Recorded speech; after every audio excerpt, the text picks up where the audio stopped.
to the Aboriginal channel. On this episode, we're going to be looking at religions and comparing the old religions one to another, and then looking at where the origin of those religions came from. The religions we're going to be looking at is those of the Olmec civilization, the Powhatan out there in Virginia, and the ancient Egyptian religion.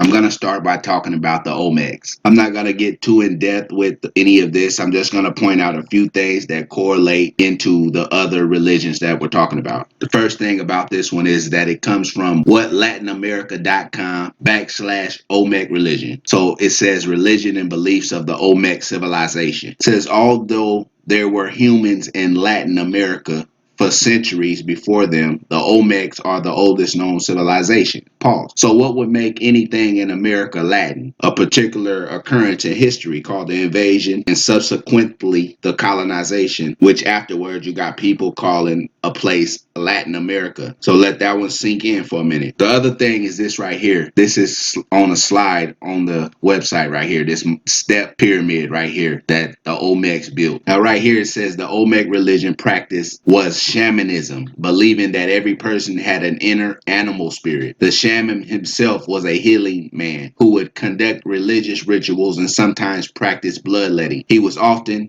called upon as a medicine man to heal the sick. Before I go and compare the Olmec shamanism to the Powhatans and the Egyptians, we need to know what a shaman is. It says a shaman is a person regarded as having access to and influence in the world of good and evil, especially among some peoples of Northern Asia and North America. Typically, such people enter a trance state during a ritual and practice divination and healing. So over here at classroom.synonym.com / the spiritual or religious beliefs of the Powhatan, it says that traditions of Powhatan are based on their spirituality. The Quetzalcoatl is a spiritually significant dwelling and house used by the Kewaskum or shaman. These buildings are set in remote locations in the forests. Only those who hold the title of shaman or chief are able to enter. Much work and detail goes into the carvings housed within the Quetzalcoatl, which represents spirits or ancestors. So there's carvings of ancestors in those houses. The shamans that live within these buildings serve as doctors and spiritual advisors. Okay, pause. The Powhatan shamans serve as doctors and spiritual advisors. Right here it says the Olmec shamans conduct religious rituals and are often called upon as medicine men to heal the sick. But back over here at the Powhatan shamans, it says they manage relations between the Powhatan people and the spirits. In order to maintain this connection, shamans will enter into a trance or perform rituals and dances. Going over to the Egyptians at the greatcoursesdaily.com / religion ancient Mediterranean Egyptian pharaohs, says that within Egypt, the focus of cultic worship was not only gods, but also living kings, sacred animals, and the dead, especially those dead who were venerated as special heroes. Pause. Now, we know about the hero twins throughout the Olmec and Mayan culture in the Western Hemisphere. So there are also heroes that are respected and venerated in the Egyptian culture. It says, although the pharaoh was the chief cultic official of the nation, in fact, most of the works of worship were carried out by hereditary or appointed priests who conducted worship on the pharaoh's behalf, and they did this both in temples and in other sacred places. The temple would be surrounded and supported by an estate. The temple estate provided everything necessary to supply the worship of the temple, which took in a great deal. This would include agricultural land, pens for sacrificial animals, and housing for the personnel who served at the temple in the temple estate. So it would house the personnel, which would be the priests. And that correlates back to the Powhatans when it says that the shamans that live within these buildings serve as doctors and spiritual advisors. It says there were two orders of priests who were responsible for different aspects of worship. The higher order of priests performed the rituals and focused on caring for the image of the god in the temple. They were responsible for interpreting oracles or prophetic messages that might be received from the god. The lower order of priests were responsible for supervising the craftsmen and the servants of the temple estate. They they carried a shrine that contained the god's image during rituals, and they poured out water offerings and performed other duties in the temple. In addition to these two orders of priests, there were other cultic functionaries, and there were also musicians, singers, and dancers. Also, in the Powhatan religion, it says in order to maintain this connection, shamans will enter into a trance or perform rituals and dances. Now, right here, the Powhatans housed carvings of the spirits and the ancestors in the temple. And the Egyptians, right here, it says, although we are used to seeing colossal representations of the pharaohs and the gods in ancient Egypt remains, most of the cultic statues were themselves relatively small, around 2 feet tall on average, and they might be made of stone or wood or of metal. So the Powhatans put carvings of their ancestors and spirits in the temple. The ancient Egyptians put statues in the shrine also put statues of their gods in the temple. Then when you go back over to the Olmec, it said in Olmec religion, it was believed that the jaguar was the shaman's equivalent in the animal world, and many rituals centered around the animal. It is also believed that there were up to 10 different deities worshipped or believed in by the Olmecs, based on sculptures and artwork found. Before I go in and show the significance behind the 10 deities of the Olmecs, I want to point out right here that the ancient Egyptians, right here it says on Wikipedia, that the rituals such as prayer and offerings were provided to the gods to gain their favor. And then over here at the Powhatan information, it says that the Powhatan offer sacrifices such as deer's blood or food to Oki, which is one of their gods, to protect the hunters or to maintain the spirit's favor. It also says that the sun is also an important spirit for the Powhatan people. The sun, often equated to fire, is important in maintaining life, health, and home. They also have a sun god in Egyptian religion called Ra. But it says that the religion had its roots in Egypt's prehistory and lasted for more than 3,000 years, which would mean it basically ended right around the birth of Christ. But that's an important aspect as we look at the 10 deities of the Olmecs and do a correlation that the Egyptian prehistory is what the ancient Egyptian religion is rooted in. Before I go over into that, I need to point out one last thing. It says right here that Imhotep, this guy right here, he says was an Egyptian chancellor to the pharaoh Djoser, probably architect of the Djoser step pyramid, which is this pyramid right here. That's a very old, almost 5,000-year-old step pyramid in Egypt. Remember, the Olmecs have a step pyramid as well. So that's the significance. There's a connection, a correlation right there. But now we're going to go look at the 10 different deities worshipped or believed in by the Olmecs based on their sculptures and artwork. In order to correlate those 10 deities of the Olmecs, we have to go to the book Atlantis, The Antediluvian World by Ignatius Donnelly, 1882. And in this book, he's basically saying that Atlantis was a real place. And as we seen from the book America from 1671, there was some small islands right there off the mouth of the Mediterranean, which presumably were the tips of the mountains from the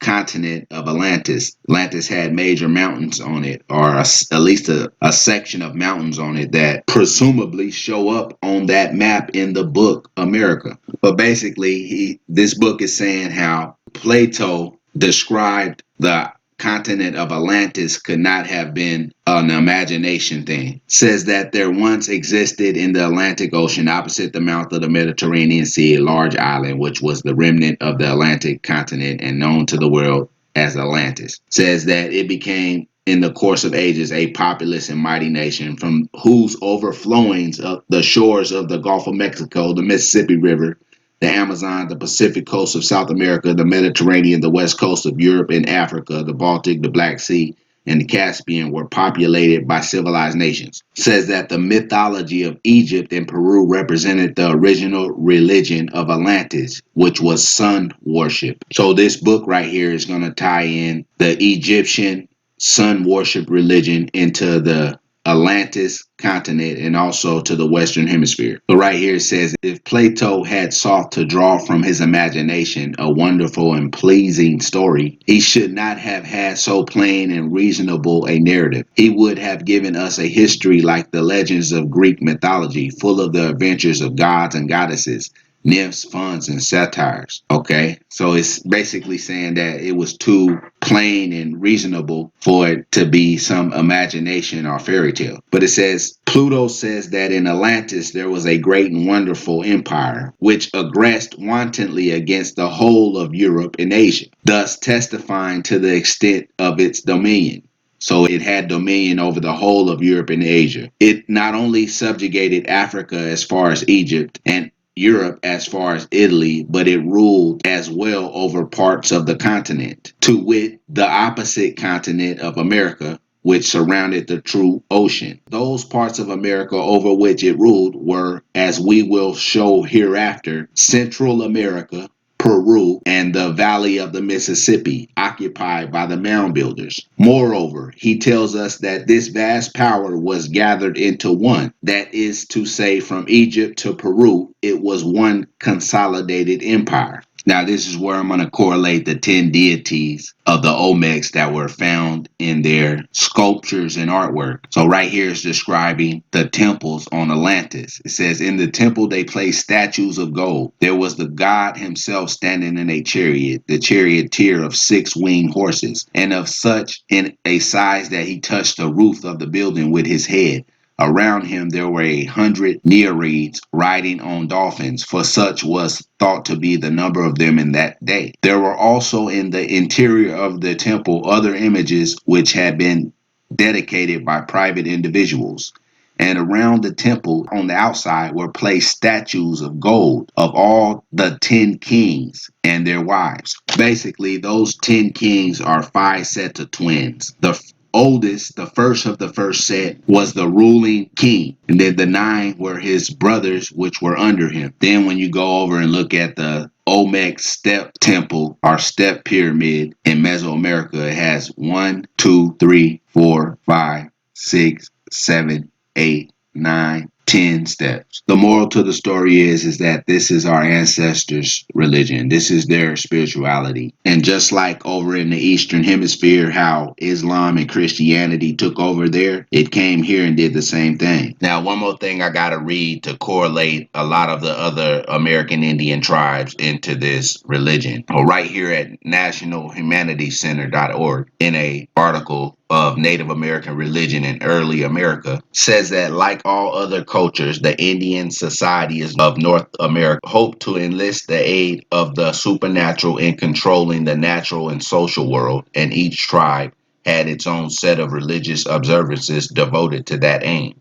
Individuals tried to woo or appease powerful spiritual entities with private prayers or sacrifices of valuable items such as furs, tobacco, or food. But when entire communities sought divine assistance to ensure a successful hunt, a good harvest, or victory in warfare, they called upon shamans, priests, and in fewer tribes, priestesses, whom they believed to have acquired supernatural powers through visions. These uncommon abilities included depicting the future and influencing the weather, matters of vital interest to whole tribes, but shamans might also assist individuals by interpreting dreams and curing or causing outbreaks of witchcraft. So a lot of the American Indians had the same religious structure. Right here at nationalhumanitycenter.org says the Natchez Indians, the chief of the Natchez was known as the Great Sun. He was carried about on a litter, moved at a fast pace by relays of 8 men who, without breaking step,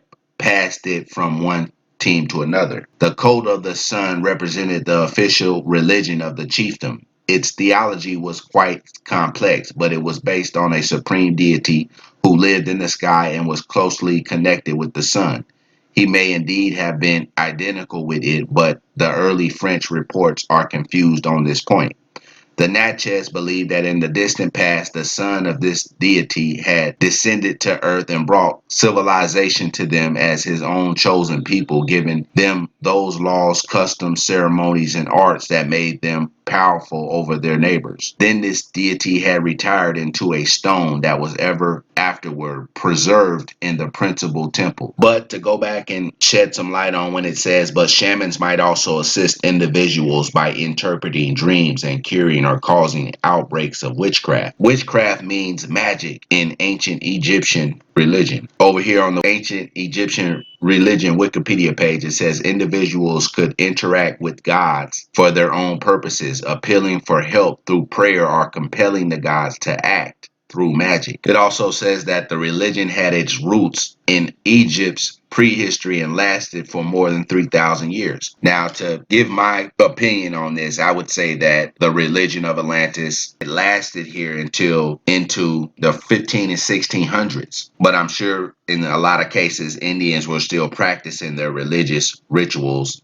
into the 17 and 18 and even 1900s. But based on the 10 steps of that pyramid temple down in Veracruz, I would say that the religion of Atlantis was the purest in the Western Hemisphere as well. Because over in Egypt, they began to break the pantheon down, and also it was shown in Imhotep's 5-step pyramid instead of having a 10-step one. But I'll leave you with one thing right here. In this book, Atlantis, the Antediluvian World by Ignatius Donnelly from 1882, he says right here that Plato states that the Egyptians told Solon that the destruction of Atlantis occurred 9,000 years before, which would mean 9,600 years before the Christian era. But it says this looks like an extraordinary long period of time, but it must be remembered that geologists claim that the remains of man found in the caves of Europe date back 500,000 years, and the fossil Calaveras skull was found deep under the base of Table Mountain, California, the whole